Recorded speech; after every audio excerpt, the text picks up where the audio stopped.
Arnoldo, ¿cómo ves el tema de lo que estamos planteando en cuanto a la SEP? ¿Qué hacer con la SEP? ¿Quién a la SEP? ¿Cuál ha sido la política educativa de este sexenio en el cual han sido titulares de educación pública Esteban Moctezuma Barragán del Grupo Azteca y ahora Delfina Gómez, y vendrá una tercera titularidad? ¿Qué opinas, Arnoldo? Pues bueno, igual, soy crítico y tendré que meterme aunque alguien en el chat acaba de decir que hoy no venía tan agresivo y me iba a tratar bien, creo que Dale, no. dale, Arnoldo, no te dejes. Es que el tema, al final de cuentas, es que López Obrador trató a la SEP con el mismo desprecio que la trataron los gobiernos neoliberales, cuando el tema educativo tendría que ser fundamental en alguien que se propone transformar al país y sobre todo darle más igualdad, combatir la enorme desigualdad. O sea, eso está muy estudiado, que la mejor forma de combatir la desigualdad es mediante la educación, la incorporación a los saberes, a las habilidades, al dominio de los temas de poblaciones que han estado históricamente marginadas de ellas, ¿no?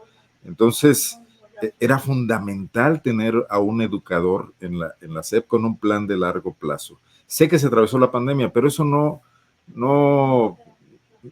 antes de la pandemia estuvo ahí Esteban Moctezuma, un burócrata encumbrado de las familias mexicanas de élite, estas que tanto critica Viri Ríos, que cuando pasó por la Secretaría de Gobernación, y mira, Julio, que a mí me tocó de cerca, porque en esa época yo dirigía el periódico El Nacional de Guanajuato, y estuvimos esperando durante meses el cambio del director del Nacional de México, que estaba una gente que había puesto carpizo y que había hecho un desastre total en el periódico, y la nueva administración de Zedillo con Esteban Moctezuma no lo cambió, hasta que llegó Chuaifet como secretario de Educación, hizo cambios en el Nacional, que de por sí estaba el periódico, ya sabes, en medio de la desincorporación aquella, y cuando Salinas Pliego precisamente ofreció $1 por el periódico y creo que no se lo vendieron.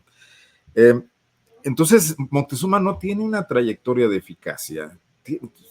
Digo, dice buenos discursos y probablemente a Salinas Pliego lo haya ayudado a entender muchos temas, sobre todo relaciones con el gobierno, que no le hacía falta porque tenía ahí a otros grillos. Digo, la mitad del PRI estaba en TV Azteca trabajando para vincular a la televisora con el Estado mexicano de muchas maneras, sobre todo en los subsidios, ¿no?